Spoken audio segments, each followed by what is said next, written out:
Glória a Deus. Livro de 2 Reis, capítulo 6, do verso 8 ao 12.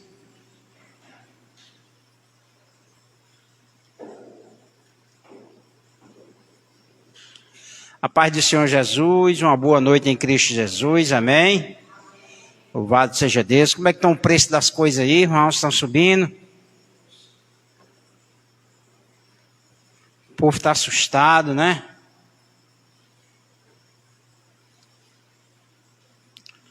Ouvi dizer que tem 30 milhões de toneladas de trigo detida nos portos ucranianos, impedindo de se chegar ao seu destino.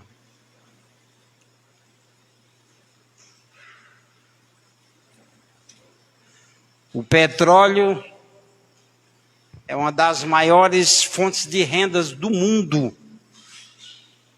E existem barcos econômicos, né, sobre a Rússia e está impedindo de ser comercializado. Aí o barril do petróleo, ó, sobe. Aí, consequência, é igual a lei Newton, a lei de Newton, né?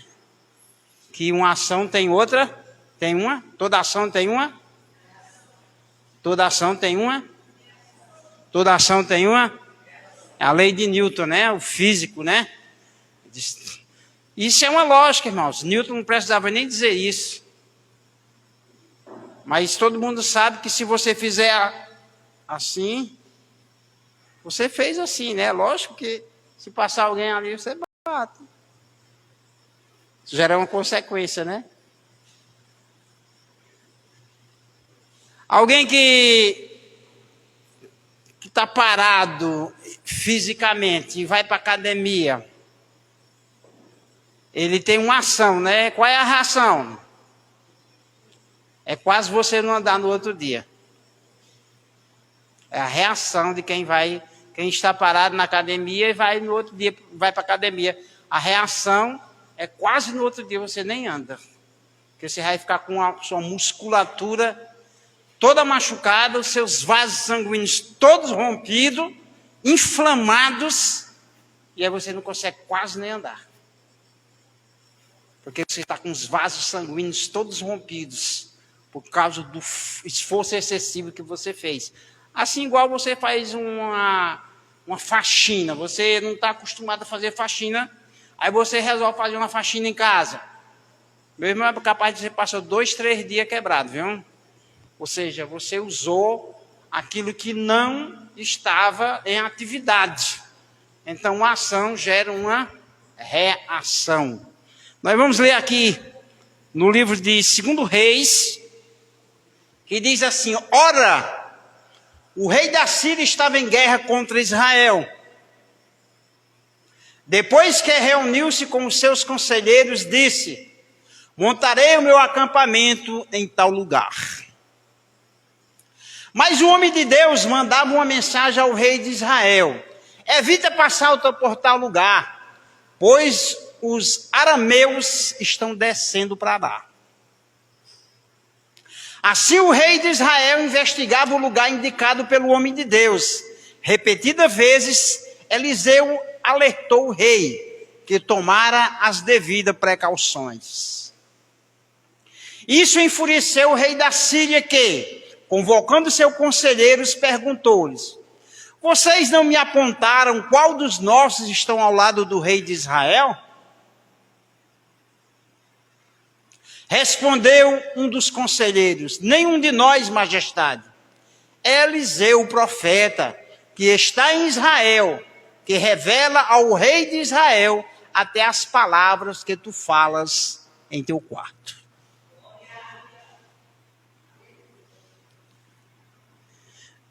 Deu para entender, irmãos, a sintonia do mundo espiritual e desse mundo material que nós estamos presentes? Nós ouvimos falar aqui dentro desse texto de reis. São homens nesse mundo, no contexto desse mundo da matéria, até mesmo fazendo guerras entre si. Mas quando surge a figura do profeta, nós vamos ver, irmãos, a revelação do mundo espiritual. Embora Eliseu fosse homem e estivesse junto com os homens, Eliseu estava em conexão com Deus. E aí fazia com que Deus tivesse acesso a o homem e o homem a Deus. Todo homem, irmãos, que vai realizar algo, ele necessita de um projeto. Então o rei, irmãos, da Síria estava guerreando. Então ele tinha um projeto de guerra. E quando ele reuniu os seus homens, a alta cúpula do seu poder, que ele ia passar o projeto, Deus ia e revelava o projeto do rei ao profeta Eliseu.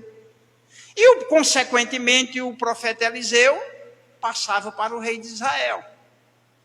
E o rei de Israel investigava se era daquela mesma maneira e confirmava que era daquela maneira.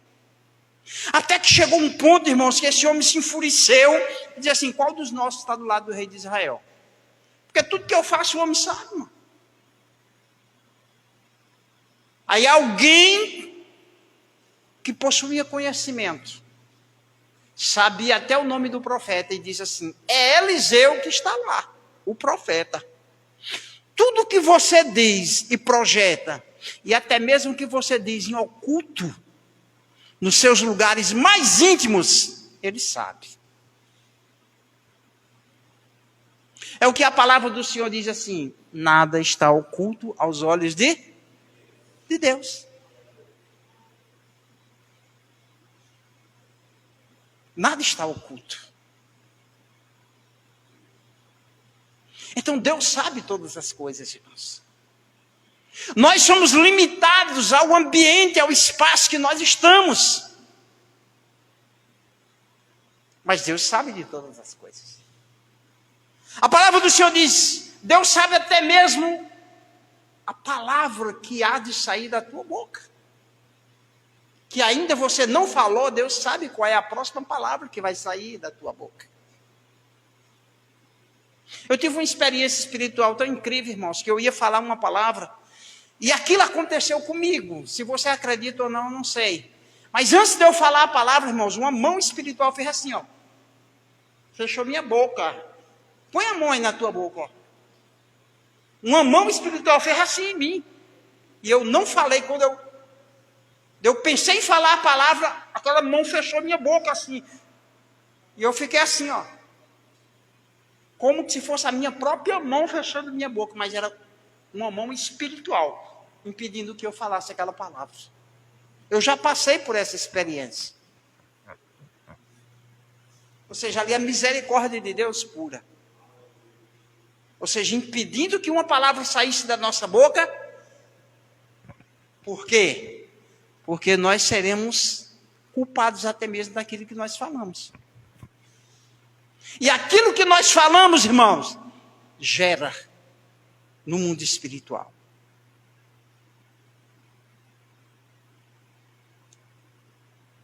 Pior do que Covid, fuxico. Irmãos, o fuxico é uma epidemia terrível. Ele sai de maneira sutil e do nada. Ele sai contaminando uma multidão. Meu irmão perturba tanta gente, irmão. É tanta gente brigando por causa do fuxico, né? O pastor André que dizia assim: rapaz, eu passei por acolá, tinha umas pessoas conversando, umas mulheres na calçada tecendo fuxico. Porque no interior as pessoas não tinham muito o que fazer, ficavam tecendo crochê, né? Crochê é o tricô, né? Não, está tecendo fuxico por ali. Ou seja, batendo papo nas esquinas, nas coisas, né? Em vez de fazer um crochêzinho, um tricô, não, estão tecendo fuxico. Falando demais da vida alheia, né? Então, irmãos, essa é a situação. Quando o rei soube, então o rei projetou um outro. Não, a gente tem que pegar esse homem. Onde é que esse homem está? Alguém disse, ele está em uma cidade chamada Dotã. Então o rei mandou uma cavalaria, uma artilharia, para prender um homem só. E a investida foi, amanhecendo o dia, a cidade estava toda cercada por um exército, por causa de um só homem. A questão é, irmãos, no verso 17,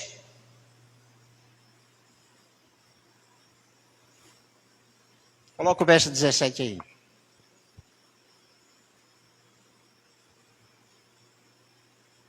Não, coloca o 15, senhor. Verso 15. O servo do homem de Deus levantou-se bem cedo pela manhã. E quando saiu, viu que uma tropa com cavalos e carros de guerra havia cercado a cidade.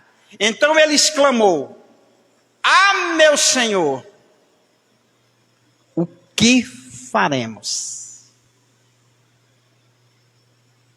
Irmãos, o sinônimo desse verso chama-se medo.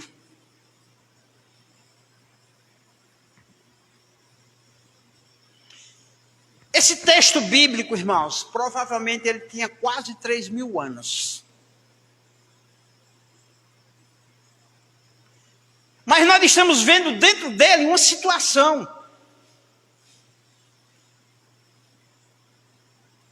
Nós estamos no momento presente que a humanidade vive.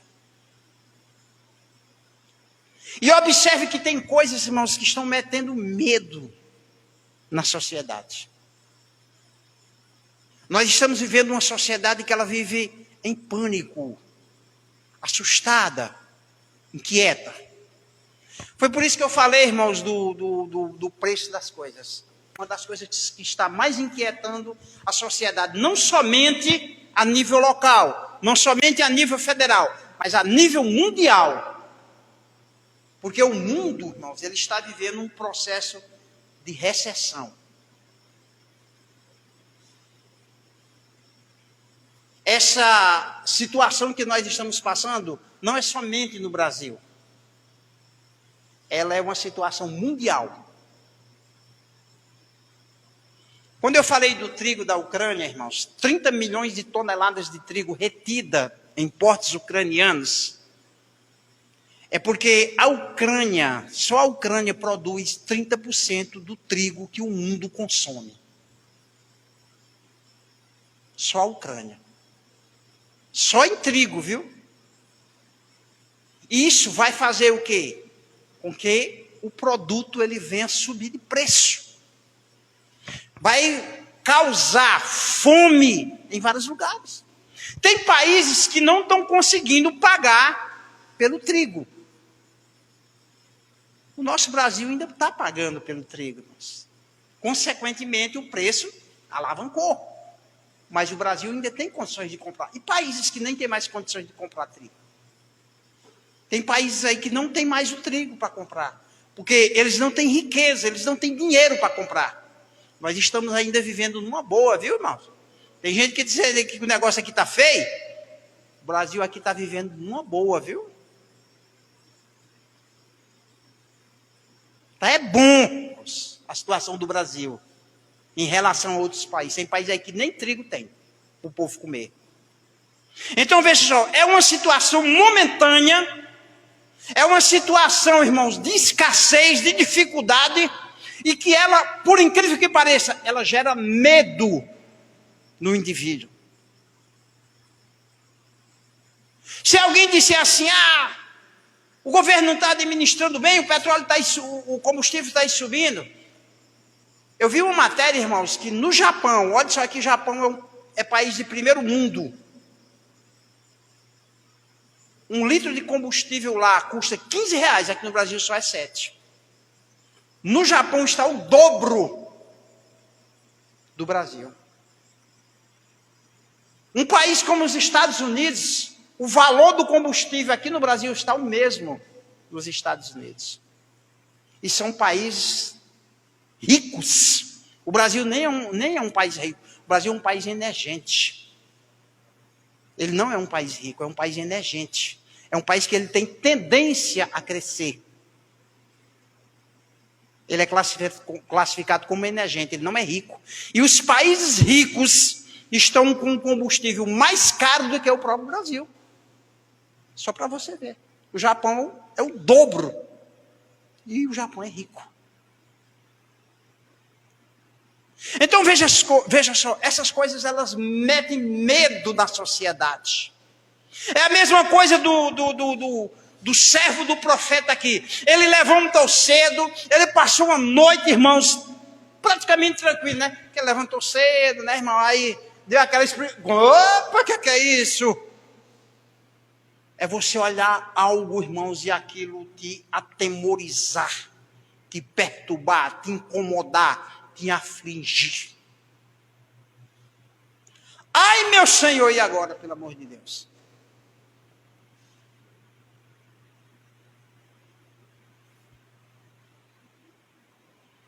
Ou seja, o mundo material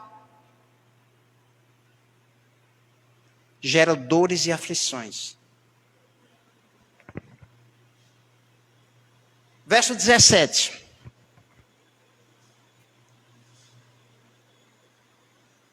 Eliseu orou, ou seja, falou com Deus. Senhor, abre os olhos dele, para que veja. Mundo espiritual e o mundo material. Ou seja, houve a necessidade do mundo espiritual agir sobre o material para que a realidade fosse vista, enxergada. Se nós estamos meramente em condição material, a nossa visão ela é única, de medo, de pânico, de terror e de matéria. Por isso que Eliseu orou a Deus e disse, abre os olhos dele, ou seja, era como se estivesse tapado, para que ele veja.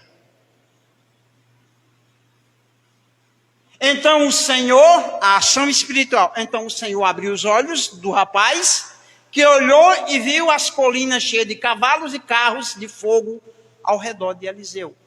Um exército espiritual, um exército no mundo espiritual. Daí vem a expressão, maior o que está conosco do que os que estão com eles.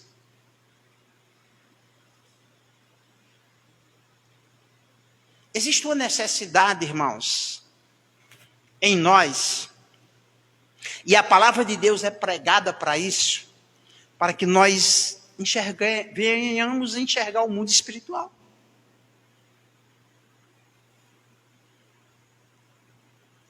O homem que tem sede de oração, irmãos, e ele sabe o segredo da oração, ele está enxergando espiritualmente. Mas o que despreza, precisa ter os olhos abertos. Porque isso é uma realidade, irmãos. Porque o conselho da oração é que nós venhamos invocar o nome do Senhor. É que nós venhamos buscar o nome do Senhor. É que nós venhamos, irmãos, buscar a Deus. E nisso haverá consequências.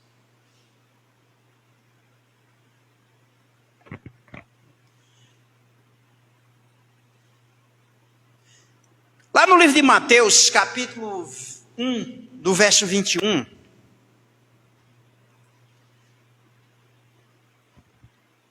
está escrito assim: ela dará à luz um filho, e você deverá dar-lhe o nome de Jesus. Porque ele salvará o seu povo dos seus.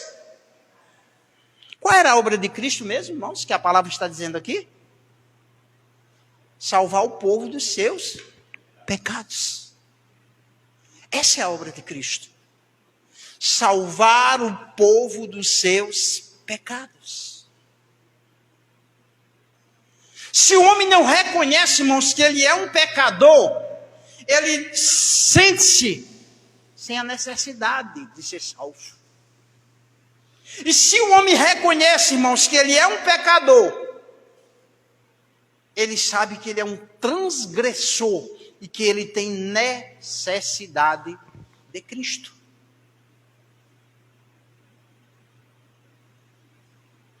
Lá no livro de João, capítulo 1, verso 29, Jesus é apresentado como cordeiro. João 1, 29. Ou seja, a pessoa na figura de um animal. Só que essa figura desse animal representa uma obra de sacrifício. No dia seguinte, João viu Jesus aproximando-se e disse: vejam, é o Cordeiro de Deus que tira o pecado do mundo. Ou seja, quem estava se aproximando? Um cordeiro ou Jesus? Era Jesus, o homem. Mas João descreveu ele como o cordeiro. Por quê? Porque era a oferta de sacrifício a Deus que purifica o homem do pecado. O sacrifício do cordeiro. Cristo como oferta de sacrifício. É aquilo que está, irmãos, narrado em Êxodo 12, verso 12 e 13. É aquilo que está narrado em Isaías 53, verso 7.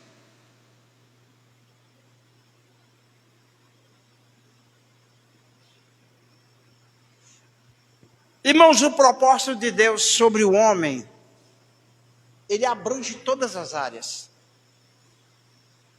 Só que existe um ponto fundamental. E o homem não pode esquecer desse ponto fundamental.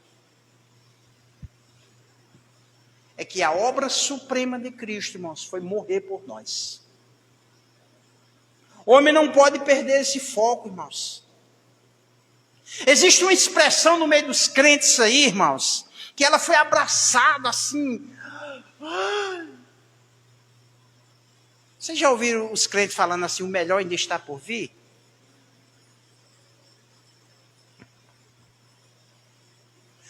Olha só, a expressão diz assim, o melhor ainda está por vir, diz que é uma coisa futura. Irmãos, existe alguma coisa maior do que a vinda de Cristo? A Bíblia diz que Deus amou o mundo de tal maneira que enviou o seu filho para morrer por nós. Obra presente, irmãos. Aí aparece um camarada aí dizendo uma história que ainda está por vir. Existe coisa maior, irmão, do que a vinda de Cristo? Do que a manifestação de Cristo? Do que a morte de Cristo pelos nossos pecados? Não existe obra maior que essa, irmãos. Então não existe. Está por vir. Já veio, irmão, já aconteceu. Já foi dado ao homem. O problema é a questão, irmãos. Será que está enxergando? É igual o rapazinho lá, ó, do profeta, né? Sai assim, bem folgado. Puxando o ar da manhã assim para encher os pulmões, né? 5, 6 vezes, né? Oxigênio puro.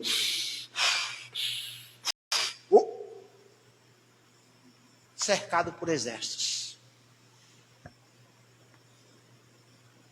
Cercado por dificuldades, irmão. Cercado por aflições. Cercado por enfermidades. Cercado por perturbações, irmãos. Cercado por Covid-19, por rubéola do macaco, cercado por, mais o quê? Preço do combustível, cercado por um monte de cabra sem vergonha que está enganando o povo, irmãos. Mas o quê? Coisas que nos assustam, irmãos. Ou seja, quem enxerga somente isso, irmãos, precisa ter os olhos abertos. Se a nossa visão ela é unicamente isso, irmãos, nós precisamos, Senhor, por favor, abra os olhos para que eu possa ver. E você verá que a providência de Deus é maior do que aquilo que te aflige. E mesmo que você não consiga abraçar a providência de Deus, Deus ele tem um processo de mecanismo, irmãos, que te fará te aproximar dele, se envolver com ele, para que ele tenha a liberdade de te conceder a bênção.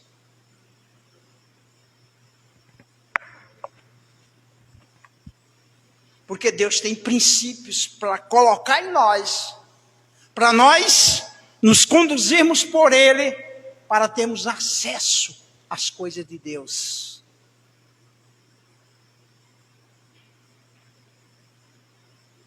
Olha só, irmãos, que o moço só viu porque o profeta pediu, ou seja, orou.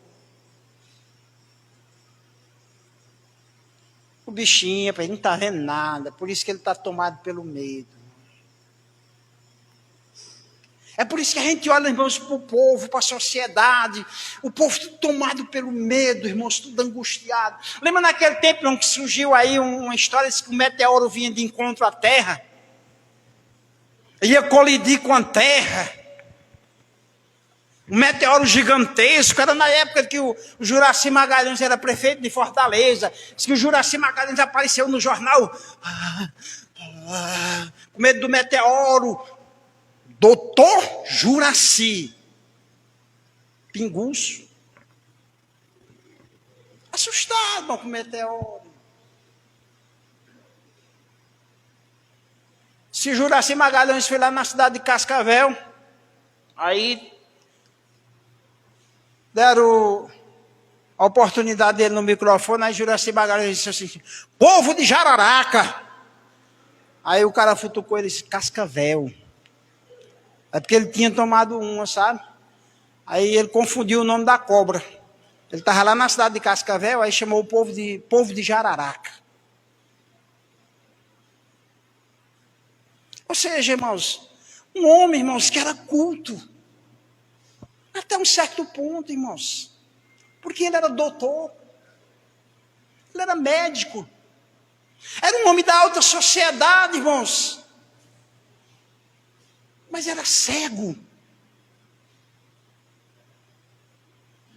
Ele não via. A história e o currículo desse homem, irmãos, é que ele vivia mais embriagado do que bom. Infelizmente. Aí quando apareceu aquela história do meteoro que vinha em direção, colidir com a Terra, o homem passou no noticiário se tremendo.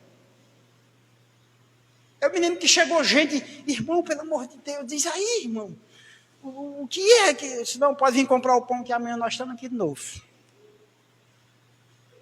A única coisa que eu posso lhe dizer, porque não vou acreditar nessas histórias aí, eu vou acreditar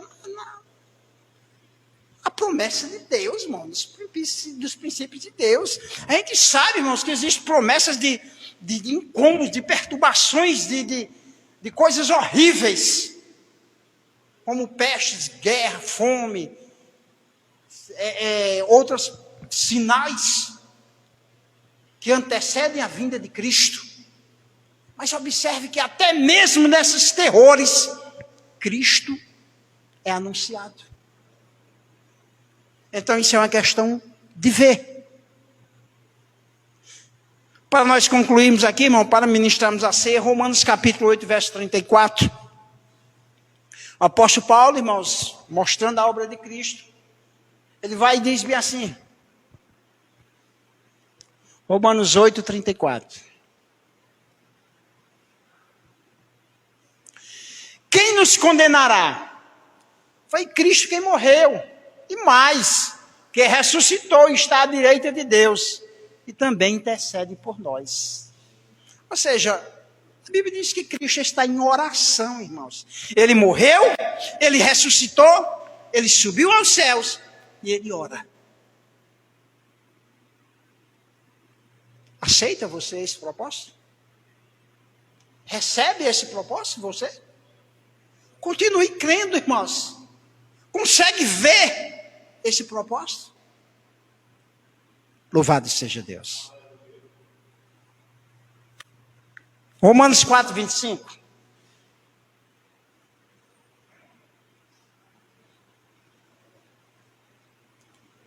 Ele foi entregue à morte por nossos pecados e ressuscitado para nossa justificação.